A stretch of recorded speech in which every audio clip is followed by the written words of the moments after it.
On this Fanmail Friday, Angel fans are wondering, will Kurt Suzuki get to play his brand of baseball, or will the suits upstairs tell him what to do like so many other managers?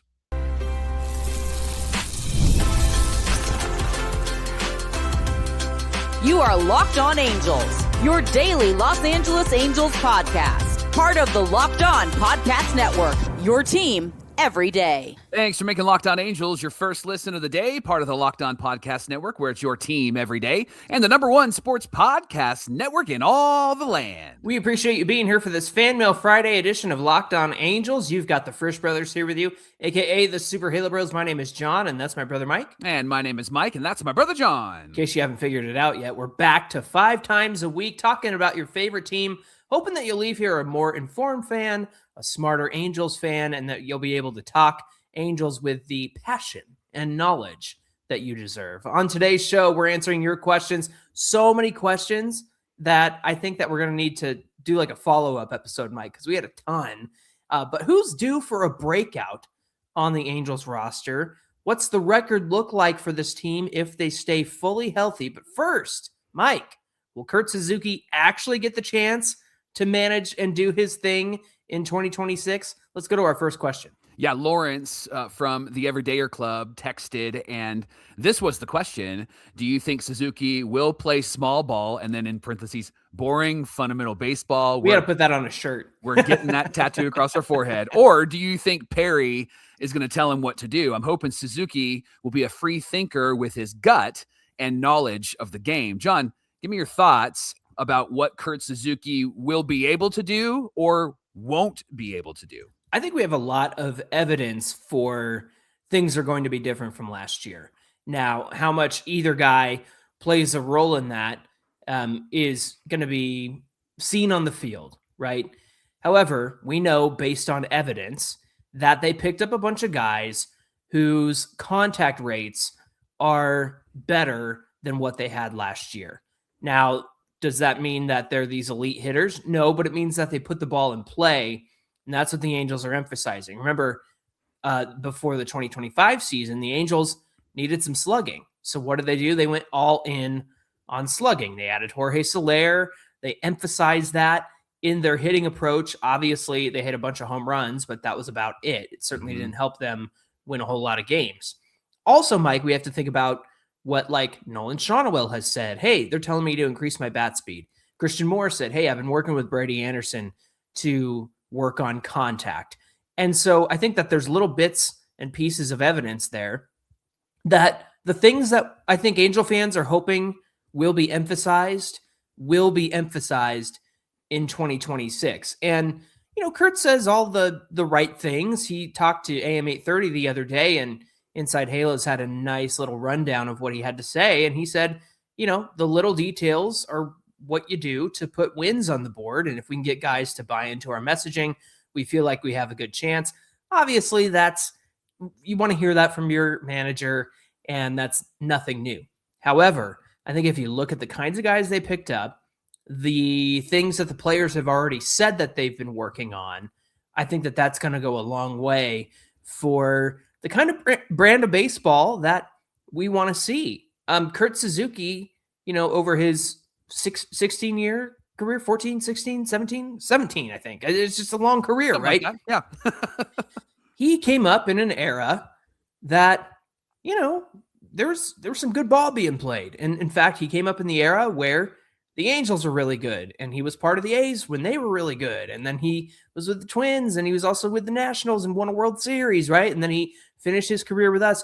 I like the era of baseball that Kurt Suzuki came up in. And one of the things that he said to, I think, Roger Lodge on AM 830 was, you use what you love from each manager you played for, and you learn from them what you think could have been better.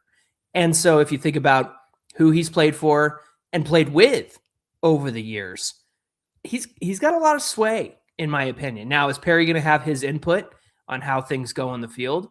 I'm sure he will.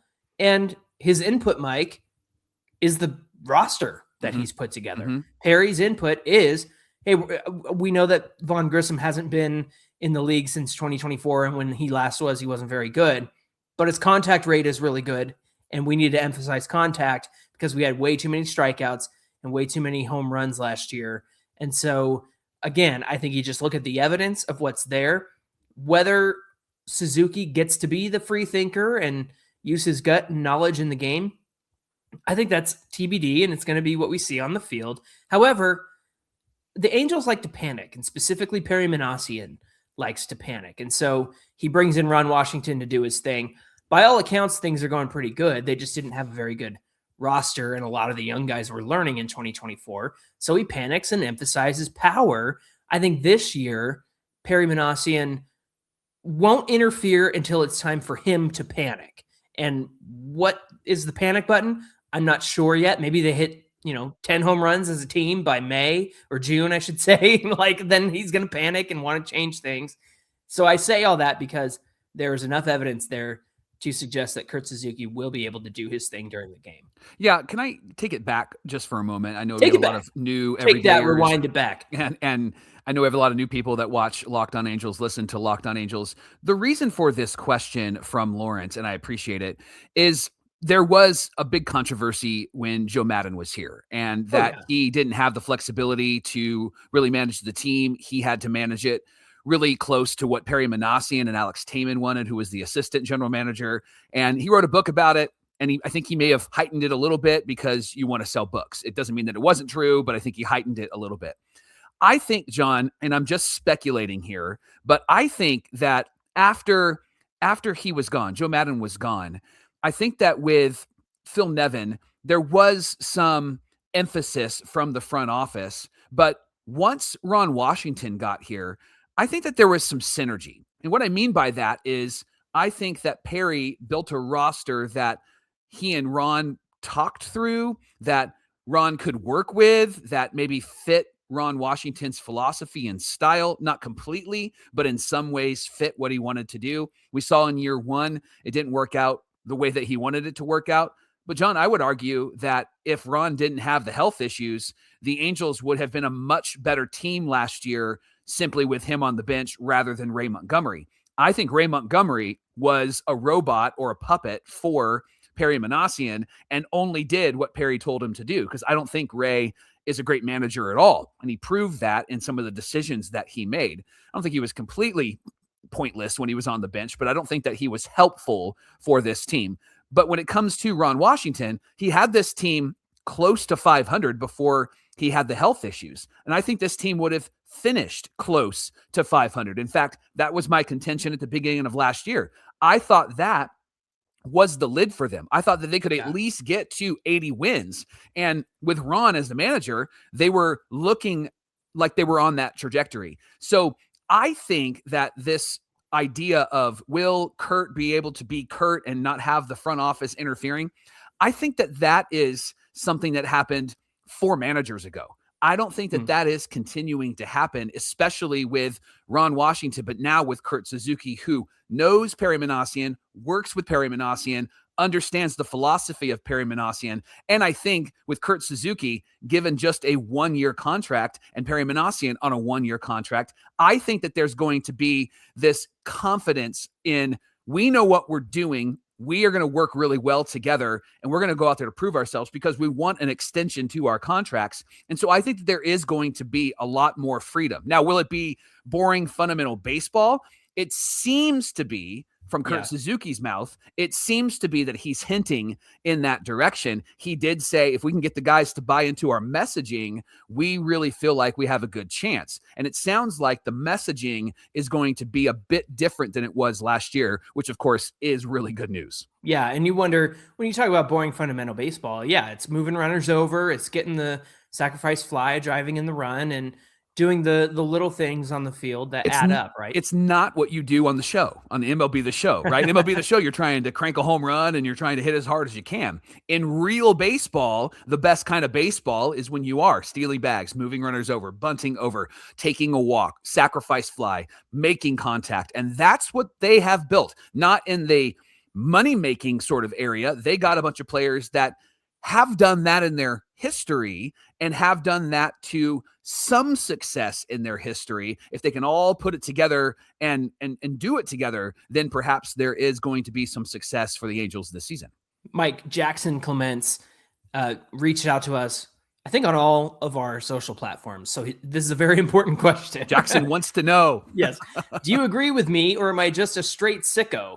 If the Angels are healthy and at least 2 of their reclamation projects work out, they are a legit playoff team. Mike, what do you think about Jackson's comment? Well, the reclamation projects that have to work out in order for this team to be a playoff team would have to be on the pitching side. Yeah. And it would have to be Grayson Rodriguez, and I probably would say Alek Manoah. I think those 2 guys have to hit and have to hit well. And they would have to be double-digit victories. I know wins and losses can kind of feel meaningless compared to other stats that a pitcher uses to perform and we measure his success by. Right. But I think that those 2 guys would need to have at least 30 starts, would need to have at least 150 innings, and would need to have at least an ERA at 3 or under in order for this team to be even in consideration for that 3rd playoff spot. I also think that you can maybe call him a reclamation project, but he wasn't somebody that the Angels picked up. Obviously, he's been on the team, and that is Mike Trout. Mike Trout's got to be Mike Trout if this team is going to be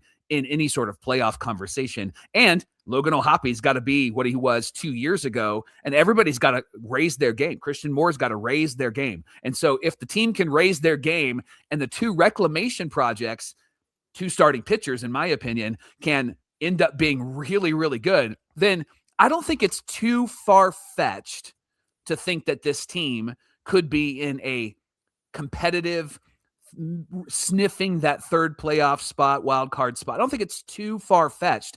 I do think there's a lot of what ifs, and I do think that there is a lot of questions about that. But John, it's easy to just be negative about this team because of their history, and rightly so. And I wouldn't call it negative. I would just say reasonable and logical. Pessimistic. Yeah, absolutely. That's probably a better word. But I'm going to go out on a limb. I'm going to be the guy that says, watch what they do this year. I think that we can get to 80 wins. I think that they're going to be a team that are going to cause some problems. I'm going to be that guy on the podcast moving forward. Doesn't mean I won't have critiques and won't have complaints, but I'm going to take a jump. I'm going to jump in with Kurt Suzuki and believe that Brady Anderson and John Mabry can help this offense, and believe that Mike Maddux can be a good pitching coach for this pitching staff. I'm going to jump into that lake and I'm going to swim around in that for a little bit. So I'm going to say 80 wins. I'm going to be with Jackson. Jackson, I'm a sicko just like you are. Thanks for making Locked On Angels your first listen of the day. Coming up, a long time ago, Mike, we talked about 2026 being, the competitive window. So what the heck happened? We got that question and so much more coming right up. Hey, if you own a business or you're a boss or a manager and you're looking to hire, hiring is about finding the right person with the right background who can actually help your business to move forward. It's why you want candidates who match what you're looking for. And that's where Indeed sponsored jobs can help you. Instead of hoping that the right person stumbles across your post, Indeed helps you match with quality candidates by boosting your job listing to the people who fit the specific criteria, life skills, and certifications and location. And here's the stat that says it all. In about 15 to 30 seconds that I've been talking to you already, companies like yours have made at least 27 hires on Indeed, according to Indeed data worldwide. So if you're hiring, spend less time searching and more time interviewing candidates who check all your boxes with Indeed sponsored jobs. And listeners to Locked On Angels will get a $75 sponsored job credit to help get your job the premium status it deserves at Indeed.com/podcast. That's Indeed.com/podcast. Terms and conditions do apply. If you're hiring, you should do it the right way with Indeed. This is the Locked On Podcast Network, the #1 sports podcast network, because of everydayers like you. And we want to invite you to the Everydayer Club. For just $5 a month, you can get ad-free audio feeds of the Locked On Angels podcast with no interruptions, access to the members-only Locked On Everydayer Club Discord server, which has been so much fun. You can get access to the national bonus shows from Locked On Sports, and a members-only Locked On merch store. And then for $15 a month, you can go all access. You'll get everything at the member level, plus regular all access episodes of Locked On Angels, one-on-one texting with me, newsletter versions of each day's show, plus we've gotten together a few times, and it's been a lot of fun to just chat it up with other everydayers as well. So if you're interested, head on over to lockedonangels.supercast.com to join the Everydayer Club. Mike, I'm laughing because our dad has called me twice in the time that you've been reading the ads. And so I finally had to text him and say, recording. And he didn't say sorry. He said, okay. Because he's watching something from 1971 and he thought that you would enjoy it. And so that's why he's calling you. Exactly. All right. It is Fanmail Friday. And we are talking about the Super Halo dad. He is a super great dad. John, Beef Noodle Soup on YouTube said this. In previous episodes, you kept saying that 2026 was when we'd be competitive and to be patient. We're letting the kids play for 24 and for 25. Now, 2 years removed, and we're not really any better than when we started in terms of competing in the division. Well, first of all, we're not responsible for things that we've said on the show previous. No kidding. Yeah, don't hold me responsible for that. No, Now, remember, we said in 2024, no expectations. We said last year, some expectations, but there is a bit of a caveat to what we talked about in terms of this team being competitive in 2026. Johnny, why don't you give some explanation as to what we meant when we were talking about that and what we were hoping to see? Yeah, when we came out of 2023, they had just, the run at the playoffs was a disaster. The trade deadline stuff was a disaster. Shohei got hurt. Obviously, he left for the Dodgers. They didn't bring him back. I shouldn't say they weren't able to. They just didn't bring him back, right? And so you're in this place where, all right, well, it's kind of a new era because, the emphasis was get Trout and Ohtani and Rendon to the playoffs. And, Rendon obviously worked out the way that he did. Trout had been hurt and Ohtani was gone. And so it was kind of a reset button. So that's why in 2024, we said no expectations. I think the reason why we projected 2026 was you give those young guys 2 years time. And by 2026, they should be pulling their weight, Mike. And earlier, we talked about in the offseason, we talked about everybody knowing their role on this team. And I would say that in some ways we were right about 2026. You look at the steps forward that Joe Adell has taken. I think people aren't writing him off anymore. You go back to 2024 and people were ready to DFA him.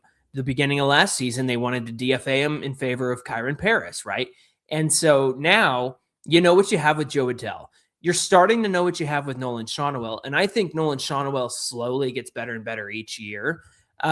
You also have to think about somebody like Logan O'Hoppe, who in 2024, we would hope and anticipate that by 26, he's a stud. Yeah. But then on the other hand, maybe he had to struggle in 2025 to figure things out and take that next step. So that's TBD on him. So I think 2 years ago when we projected 2026 should be a competitive time for these guys, it's because the young guys had enough experience to get out the wiggles and I've been hanging out with my son too much. Get the wiggles out and become the guys that we think that they could become. And some of the guys have shown that. Some of the guys have struggled. The other part of that is, Mike, you'd think that you'd want to put a competitive team around these young guys, especially in 2026. But the Angels have not done that to the level that you and I would have, or some of our everydayers would have. And I think that's the issue. I think that's the problem is, hey, I think the young guys, they're getting there. Some of them might be there. And then you don't have the additional superstar that you might need, or the headliner that could really take you over the hump. So that's kind of what I would say to Beef Noodle Soup is in 2024, I think you give those young guys time to figure themselves out. And in some ways they have, in some ways they haven't, but the front office certainly has not done what I think they could have done to get this team over the hill and be like a certain playoff contender, right? Yeah, and I don't disagree with Beef Noodle Soup. I think that they're on paper, the Angels are not any better in terms of competing in this division. Let me throw out this idea, and I want to use Glenn Thomas on YouTube and his question to kind of jump off. He said, let's hypothesize that the Angels don't have any injuries this season. How many wins do they have at the end of the season? So here's why I wanted to bring that question into this conversation. Beef Noodle Soup says they're not really in competition right now this season, but they haven't played this season. The one thing that, if we're going to talk positively about this team in terms of their improvement, they did improve by 10 wins from 2 seasons ago to last season. So if they don't have any injuries, John, and these young guys, it's 2026, and they are now proving their abilities, and they're holding their abilities to the standard of what we expect from them. Yeah. Is it unreasonable to think that this team could improve by another 10 wins? And especially taking Glenn's comment into consideration, especially if they don't have injuries, do you think that there's another 10-win jump in this Angels organization? I think between the steps that the young guys have taken. Oh, I forgot to even mention Zach Neto. I mean, we didn't know what we had in Zach Neto in 2023. Yeah. And then obviously we get the last 2 seasons of, 2020 seasons and whatnot. I think if you take what the young guys are, and then, if there's no injuries, let's take Yoan Moncada, for example. Over 162 games, he averages about 20 home runs in his career. And he was at, I want to say 12 last year. I could be wrong off the top of my head. But the fact is that, okay, you extrapolate his 84 games over 162, then what do you get out of Yoan Moncada?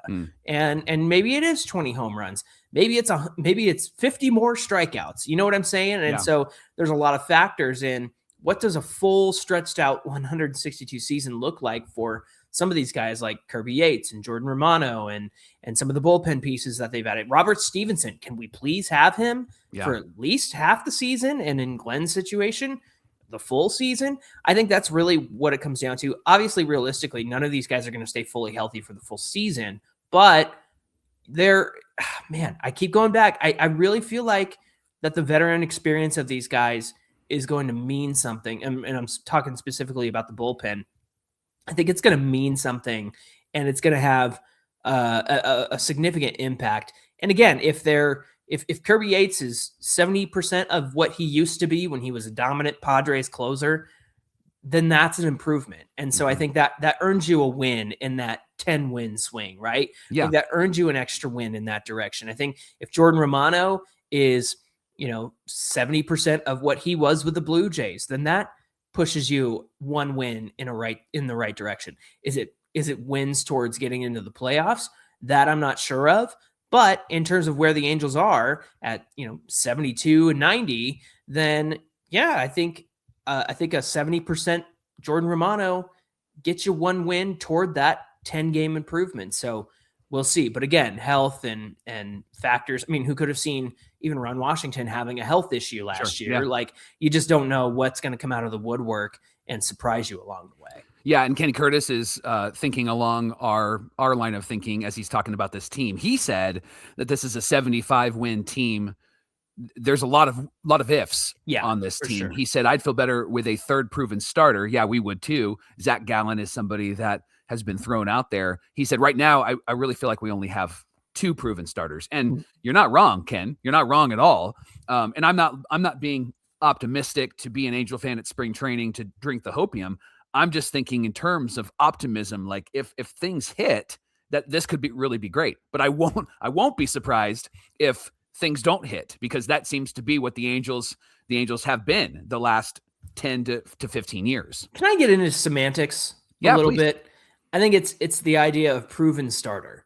I think what maybe Ken might be alluding to is healthy starters. Yeah. Because you have Grayson Rodriguez and you have Alek Manoah, obviously.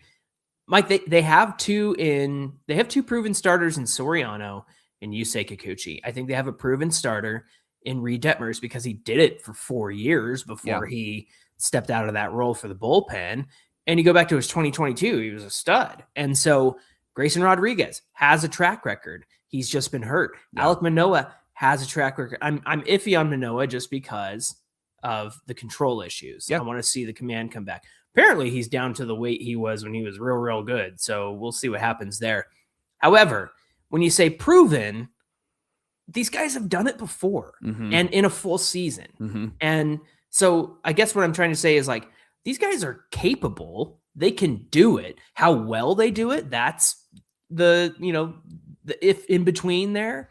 And so maybe, obviously I think that's what Ken is alluding to with like proven starters. Sure. Is you want guys to go out there and you want them to do it well. Well, when Grayson is healthy, he does it well. And when Yeah. Alek Manoah is healthy, seems like he does it well. I'm still iffy on him. Reed Detmers, when he's healthy, and Detmers has always kind of been healthy. I didn't really had any issues. Right. He can go out there and do it well as well. So I think that that's kind of where I land. Obviously, I would love to have a more secure starter, I guess is what you could say. And even Zach Gallen, who had kind of a tough year last year.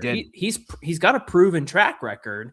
And so just in the same way that you would take Zach Gallen and go, man, I really hope he doesn't have a repeat of 2025. I hope Mike Maddux can help him.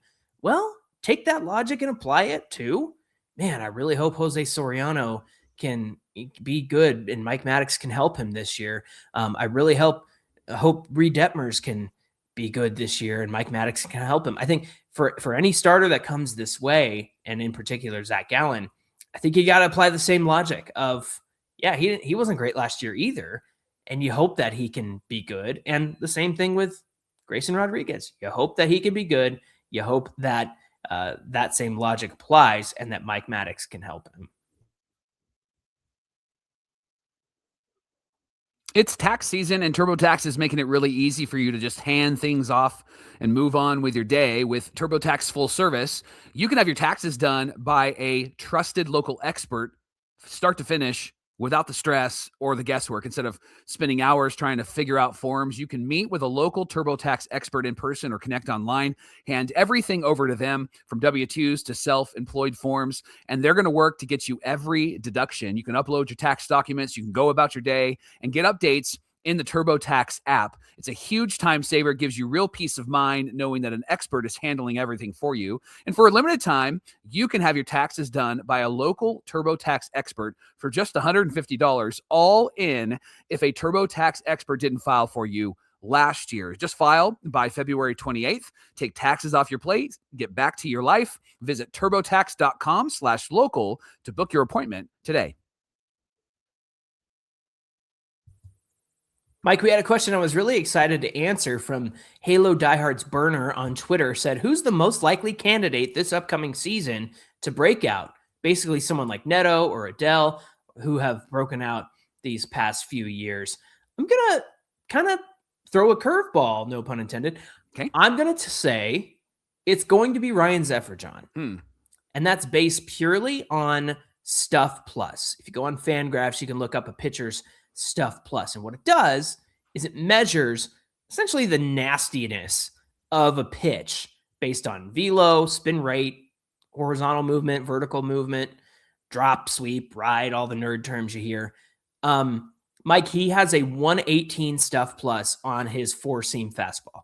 That's 18% better than league average. 120 is an elite pitch. He's got a 110 Stuff Plus on his cutter. And then he's got a 129 Stuff Plus on the slider. And I think Stuff Plus kind of groups the sweeper in with that slider as well. There wasn't a separate category for it.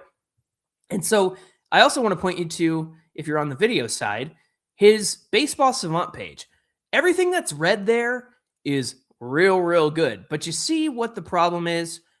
The walk rate, the barrel percentage against him, and the chase percentage is very low. So the walk rate's too high, barrel rate's too high, the chase rate is too low. And that's because, Mike, there are a number of factors. Zefferjon's problem is location and pitch sequencing. He's got the tools, he just doesn't know how or when to use them. And that's where I think Mike Maddux is going to play a big part, because all the home runs are coming off of Ryan Zefferjon because he's been too predictable. Again, his chase rate is way down there because nobody's going after that really nasty slider. Nobody's going after that really nasty sweeper because he's predictable. And if he can't get that slider and get a chase on it, it's a ball. So what does he do? He's got to earn that ball back and throw a strike, and then boom, gone. And so that's the problem with Ryan Zefferjon. He just needs a real smart coach like Mike Maddux to help him learn to pitch sequence a lot better, based purely on the stuff. And this is how we measure a guy's breakout potential. It's all about the Stuff Plus. with Ryan Zephyr, John. Matt Oso on YouTube asked, which of the Angels prospects do you think will be called up first in 2026? And then a follow-up, do they stick? John, I know he's been on the team and he's on the 40-man, but I think Ryan Johnson is going to be the guy that we might see before anybody else. I don't know if there's an offensive bat. Obviously, Denzer Guzman and Kyron Paris and those Nelson guys. Rada, but Nelson Rada. I don't think Rada makes it up unless we're really out of it. But I think that the first guy we see is probably Ryan Johnson. And of course, Tyler Bremner is going to be a guy that everybody's going to be paying attention to because the Angels do move those guys through. They haven't done that with a pitcher outside of Ryan Johnson, and they used him in the bullpen. But I think Bremner, they really have high hopes for to be a starter. And so outside of Bremner, I think Ryan Johnson will be the guy that we'll see maybe first called up. And I do think he sticks. And I do think that maybe they have him in the starting rotation, maybe in that number 5 spot, depending on how Alek Manoah does. And if they do go out and sign a free agent guy to fill that role. Yeah, he still is on the 40-man roster, so he can be called up and used. Maybe he gets the 5th rotation spot out of spring training. That would be quite a storyline. And I know Matt's an everydayer, and I think that it would be easy to say Nelson Rada, but Mike, I think the depth chart for center field is just too much in front of Nelson Rada, because now you've got Bryce Teodosio, Jose Siri, a non-roster invite, minor league invite, right? Vinny from the Everydayer Club texted over about Kyron Paris. Do you think we'll see him on the roster to start the year? Will we get Kyron Aaron Judge Paris again? Well, they could use Kyron Paris in center field the way that they did last year. So I think that he certainly has a case to make this team over. He could be over Bryce Teodosio, or he might be starting center field and Teodosio on the bench, something like that, right? Yeah. It all depends on the flexibility, but at this point, I think it would be wise to let Nelson Rada have a 3rd full season just to see what he can do. How about Cheeseburger in Paradise on Twitter said, Mike and John, do you think anyone with 100 plate appearances in our lineup will end the season at or above a 300 batting average? I think the person that we have to pay attention to is Nolan Schanuel, but I don't think he gets to 300. I think that he is probably going to be in the 270, 280 range, depending on what he does with his bat speed. But I do think that the only guy to pay attention to is Nolan Schanuel. I don't know if anybody else will even sniff the 280 range or even the 290 range. Kind of depends on what the Angels do offensively. If they're spraying the ball all over the place, then maybe there's a shot for somebody like a Josh Lowe, who maybe finds it again from a couple of years ago because he hit 293. But I think if we're going to be logical about this, Nolan Schanuel is the only name that pops out to me. Maybe Trout will do it again. Come on, buddy. That would be awesome. Yeah. All right. Our buddy, you said buddy, speaking of buddy, our buddy Davey Neubauer on Twitter said, who's the closer? I feel like we have a bunch of 6th and 7th inning guys. Joyce has the talent, but he hasn't shown he's durable. Also, who would you slot in where for our bullpen? Detmers is going to be a huge loss for the bullpen. Mike, who do you think is going to close? How do you think that 6, 7, and 8 and 9th inning guys shape up for this bullpen? I think Kirby Yates is going to be the guy we'll see first. And because like closing, because of his history with Mike Maddux, I think leading up to that will be a shuffled deck of cards depending on who's healthy. With Robert Stevenson and Ben Joyce figuring it out, then I think that we'll probably see maybe a Drew Pomeranz. I could even see them trying to see what Jordan Romano can do. We just signed a lefty that maybe will be in the 6th, 7th inning for Brent us. Suter. And he's not. I haven't seen any confirmation as of the recording yet, but that's we'll true. See. Yeah, maybe is it a mistake like Tyler Anderson? that would be funny. But I think Kirby Yates will be the guy that we'll see at least as closer to start, depending on how the bullpen shapes out, depending on health as well. So I'll go back to the question about from Ken about proven starters. And I think about the relievers too. Like these guys all have a track record. The problem with the Angels is that all of this team would be great in 2021, right? Yeah. Like this would be a great team.